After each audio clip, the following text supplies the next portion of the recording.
Welcome to Chapter 2 on Settings. In this chapter, we'll cover how to get Quickshow set up for you as a user, and also to get it optimally set up for your projector. Normally when you first start Quickshow for the very first time, you'll see something called a Quick Setup Wizard. If you don't see it, you can always access it by coming to Settings and then going to Quick Setup. So this is the Quick Setup Wizard. It helps you to quickly get Quickshow set up for you as a user. So we'll just go ahead and click Next. And the very first thing that Quickshow will ask you is your user level. How familiar with lasers are you? If you've never used lasers before, you should choose Beginner. And that way, Quickshow will tailor the user interface and minimize the number of controls that you see so that you can get used to using Quickshow and a laser and then build on that experience later. In my case, I'm just going to go ahead and choose Advanced User, and we'll click Next. The next thing you need to figure out and tell Quickshow about is the speed of the scanners that are in your projector. Projectors come with a variety of scanners and scanner speeds. The very least expensive projectors have the lowest performance scanners in them, and the most expensive projectors have the highest performance scanners. And normally on the package or in the manual for the projector, you'll see the speed of the scanner specified. And they normally specified like 10K, 12K, 15K, 20K, speeds like that. And so what you need to do is tell Quickshow the speed of your scanners and just click the button that corresponds to the speed. There's one caveat to this, and there's one projector manufacturer out there that advertises their scanners as being 50K, that's 50. But unfortunately, that's not the truth. They're rating their scanners in a different way. This is the actual ILDA rating, and you'll notice on that particular scanner projector manufacturer, they never say 50K ILDA, they just say 50K, and it's kind of like their own setting. And so the reality with that particular scanner manufacturer, projector manufacturer, is that it's not really 50K, 50, but it's rather 15K. So you just have to kind of drill down there and find out the real speed in what we call ILDA, the ILDA K speed of the projector, and then choose an appropriate setting here. Now this can always be changed later, and we'll be covering exactly how to do that in a later topic. In my case, I have high performance 30K scanners. I'm going to click that and click Next. And the next step in the quick setup is to specify the number of lasers that are inside your projector. Now this is not the number of colors that your projector is capable of making. For example, a projector with two lasers, a red and a green laser, can make at least 3 colors, red, yellow, and green. And so therefore what this is really asking is how many lasers are in your projector. For example, if I have a single laser projector, that single laser could be producing red, or it could be producing green color, or it could be producing blue. And that's why we have this little smiley face that has a little bit of red in it, as well as green and blue. And so you just need to figure out how many lasers are in your projector, and and you can just click on the button that corresponds to that. There is a line of projectors that's been out pretty recently called RGV. That's red, green, and violet. The violet laser comes out of a Blu-ray type DVD player, and so since those players are made in such large volumes, that violet laser that's in that player is very inexpensive. And so what projector manufacturers do is they'll remove that laser from that DVD burner and put it into a laser projector, and it's an inexpensive way of getting a full color projector. And so if you have an RGB laser, just choose this button down here. In my case, we have an RGB laser, so I'm going to press this button and click Next. And the last question that's asked by the Quick Setup Wizard is the type of color system used by your projector. And the type of color system could either be TTL or analog. Now, analog produces the greatest range of colors, and you can get different shades of the colors. And TTL can only produce kind of the basic on-off type colors. Even in the case of a RGB laser, if it has TTL, as many of them do, it can only produce 7 different colors. And so, now, if you don't know what kind of projector that you have, whether it has TTL or analog, what you can do is you might be able to kind of intuit this by the price that you paid. If you paid $1,000 or less for a projector, chances are it has TTL color system. And the reason is because these projectors normally have pretty low power as well. For example, a few hundred milliwatts. And the reason why the projector manufacturers sell these as TTLs is because they're trying to get the maximum amount of power out of the projector. It's a low power projector to begin with, and so if you shades of a low power tend to be, it would not really be very flattering for the projector. So those projector manufacturers tend to stick to TTL systems. The more expensive projectors and higher power projectors have an analog color system. And so in my case, the projector that we're using for this demonstration has an analog color system, so I press that button and we click OK. Since I indicated that I was an advanced user, one of the things that you might have noticed is that I have all of a sudden gotten some additional controls up here, some additional controls over here, and so forth.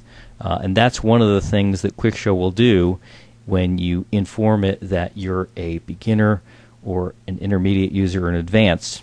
Sometimes people will contact us and say, hey, in your tutorials I'm seeing a lot more controls than I have, and it's because they have informed Quickshow that they were a beginner. And so Quickshow is really trying to reduce the number of controls you see if you're a beginner.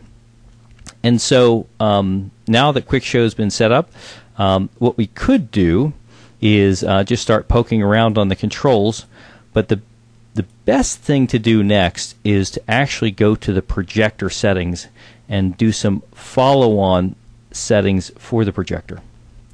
So if we come over here to the settings menu and then click on projector settings, you'll see this dialog box right here.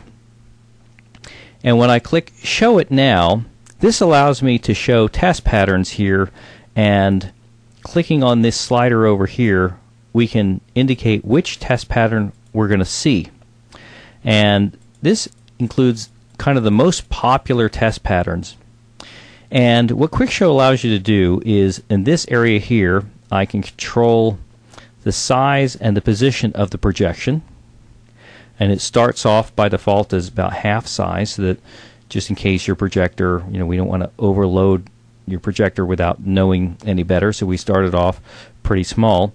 And so what you do with this gadget here, you'll notice that if I grab in the center, I can move the whole projection around, and if I grab one of the corners, then I can change the size of it that way. And so what you do is you just kind of get that roughly sized and positioned as you want. And as you can see there, that's pretty well there. And we'll take a look at some of the other test patterns that we have here. The next thing you probably want to do is take a look at the scan rate and the color shift. And that's best to do on this test pattern here called the ILDA test pattern. That's the second test pattern that we see. The first test pattern that we see is something called an orientation test pattern. And you'll see that the letters TOP here, that this is supposed to show up on the top. And so, for example, if your projector is wired incorrectly, or if you have it turned on its side, what you can do is you can click these checked boxes to reorient the image to get it to look like it's supposed to right here. What it's supposed to look like is spelling the word top, T-O-P, at the top. And so if it is rotated around, basically what you do is through a series of checking these check boxes, you just look at the projected image and see when it looks correct, and then that's that. In the case of this projector here, it's wired correctly and it's sitting flat on the floor, and so I don't really have to rotate the image or anything else. All three of these can stay unchecked, but in the case of your projector, just check the box until the image looks correct in the orientation test pattern, as it does right here. And so as I was saying, got a little bit ahead of myself, but we're going to look at the ILDA test pattern next. That's the second test pattern. And in particular, with this test pattern, I really want to look at two areas. The first area is, and it's hard to tell, and this is something where you're really projecting onto a bigger wall, and you might have to just kind of walk up to it to see it. In this case, I'm going to cheat a little bit on this video, and I'm going to make the image bigger so that it can become more obvious on the video. But there's in the center of this test pattern, there's a circle and a square. And what we want is for the circle to be just inside of the square.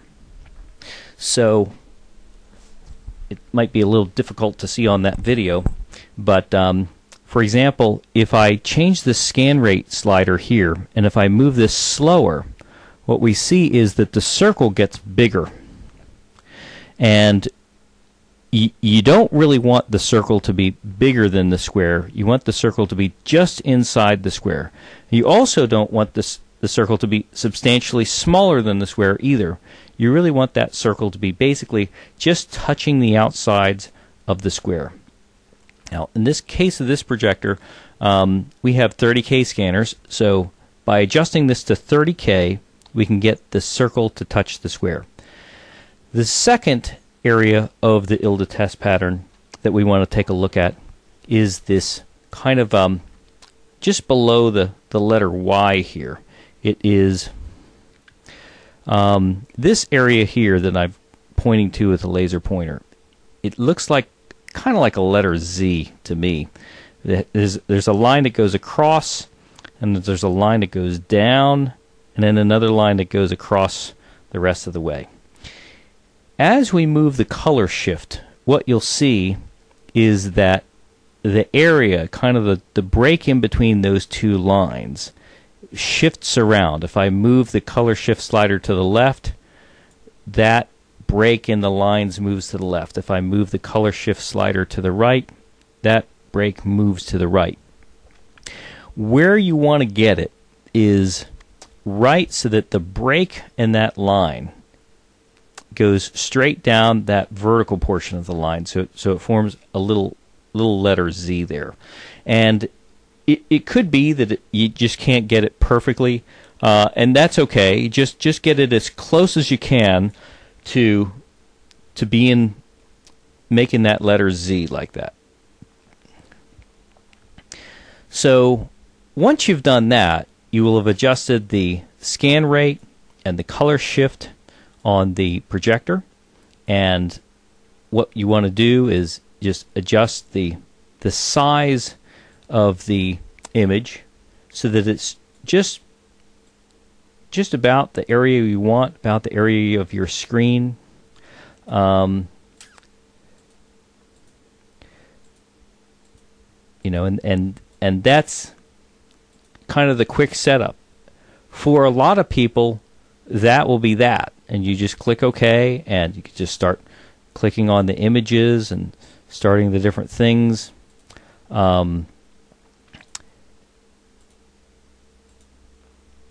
And it will work fine, and you really don't really have to get much more detailed than that if you don't want to, especially if you're not a very sophisticated person. You know, that should be fine. If you want to do kind of take things to the next level and really tweak them out, then we can come over here to projection zones. And in projection zones, what we can do is we can make that pattern there, which has a little bit of a keystone to it, we can make that look perfect.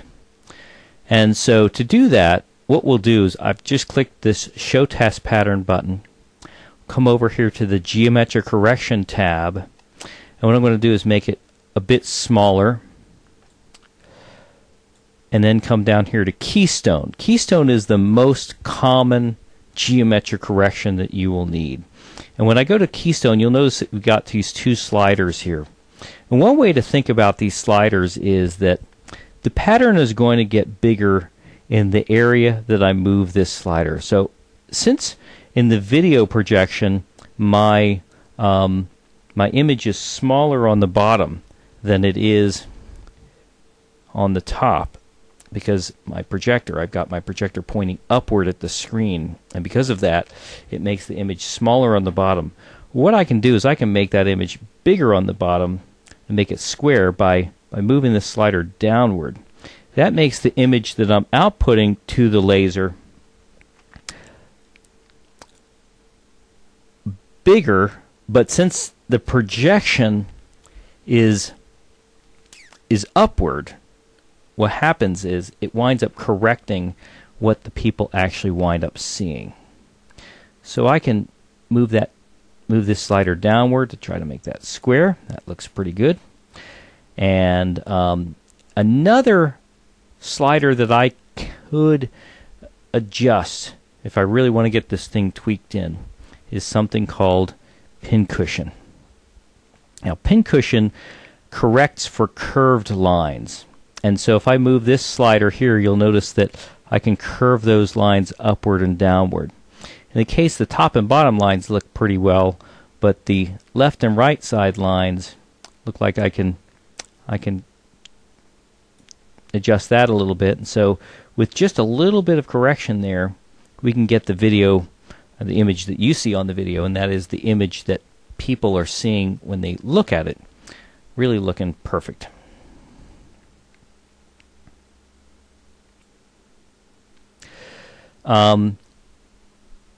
Quickshow does have actually 30 separate zones that you can use.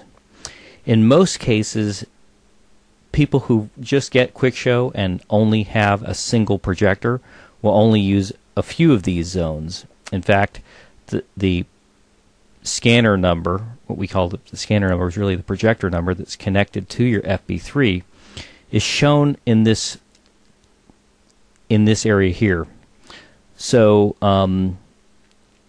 we're adjusting here the scanner 1 main. This is like the main imagery. This is where all of the graphics goes. The audience scanning is sent to a completely separate zone that we call atmospheric effects. So what you could do is adjust the atmospheric zone just as we have adjusted the main scanner 1 zone and do exactly the same kind of corrections. Or what you could do actually is put the atmospherics in a different area.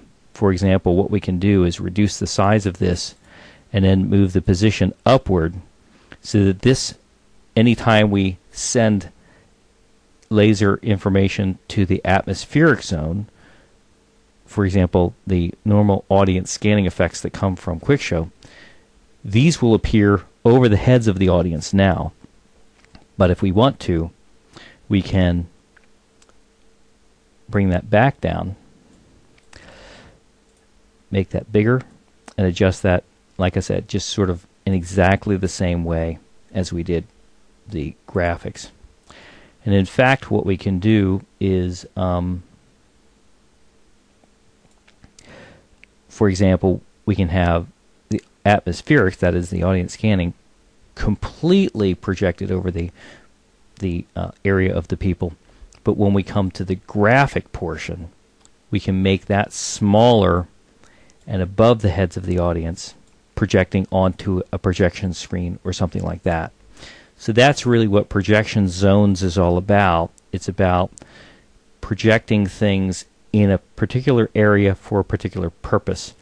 If you want to do graphics, you can project that onto the screen. If you want to do audience scanning, you can project that directly into the audience or over the head of the audience. And it's all controlled by this projection zones dialog box. And you see the names of the zones here, and it's just a matter of clicking on the zones and then adjusting the size and the position. You have a lot of controls here, as you can see. You can control the rotation angle of the image, do keystone, pincushion. If you have to, there's advanced corrections here to make, to project onto spherical balls and things of that nature.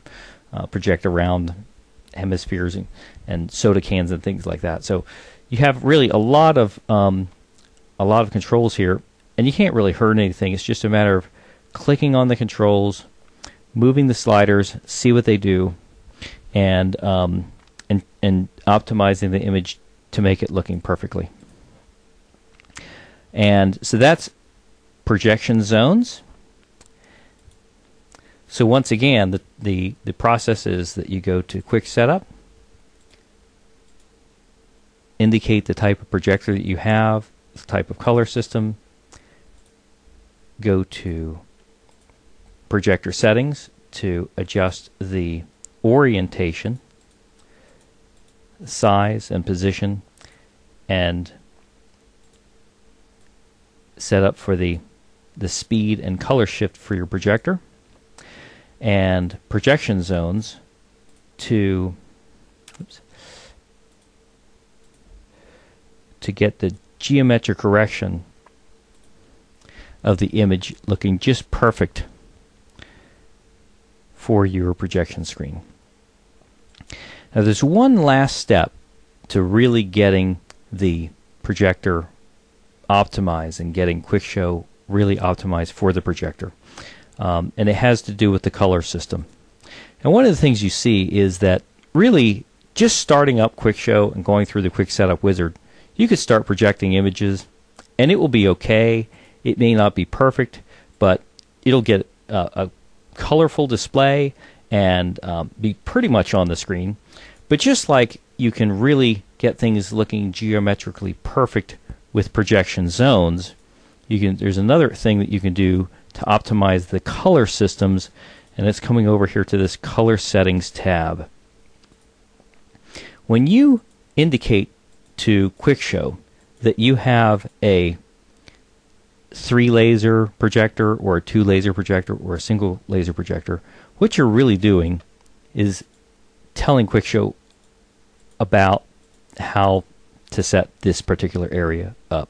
And when you tell Quickshow that you have an analog laser or a TTL laser, what you're really doing is controlling these buttons right here. And so that's really a very coarse, kind of a very rough setting for Quickshow to tell Quickshow what kind of laser projector you have. But there's something that you could do to really fine-tune the colors, and that is this.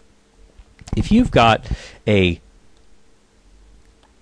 TTL, if you've got an analog projector, a high-performance projector, you can get the maximum performance out of it by telling Quickshow that you have analog with log response, and then adjusting these color output levels to really kind of tweak in your colors. And the way to do that is like this. You bring up this test pattern here that has progressive shades of gray.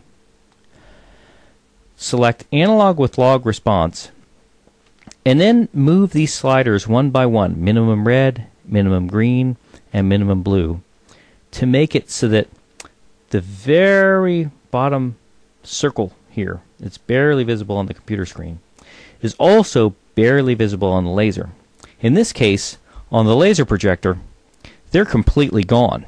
It's just black out there. But what we can do is we can bring up these minimums like this.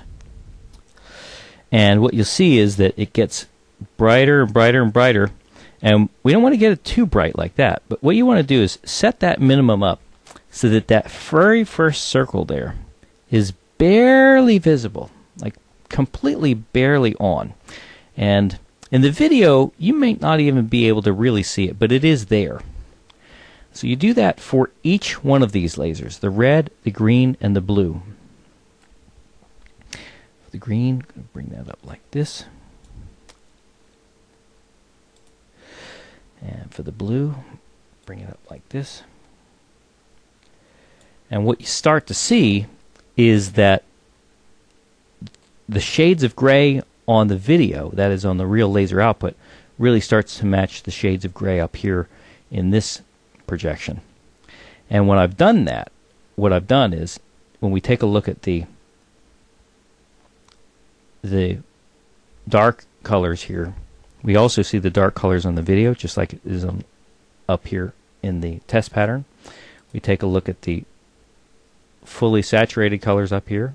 Looks good on the laser as well. The orange looks orange. That rose color up there at 11 o'clock looks rose. And the light colors also look light. We can see them. They're kind of a washed out white version of the colors, but they are there. If we don't do this, if we set this up the way it was, analog color, what you notice is that this is really completely white. This one here, we've lost our orange. It's turned yellow, and the rose is barely, these three colors are barely even indistinguishable from one another. And the dark colors, you know, I mean, there's really not too much difference between the dark colors and the full colors. So, and just jumping over here to analog with log response will completely knock out our dark colors. So, once again, going to this test pattern right here, bringing up the minimums so that the circle on the left is barely visible. Happens here at 20. And for each color,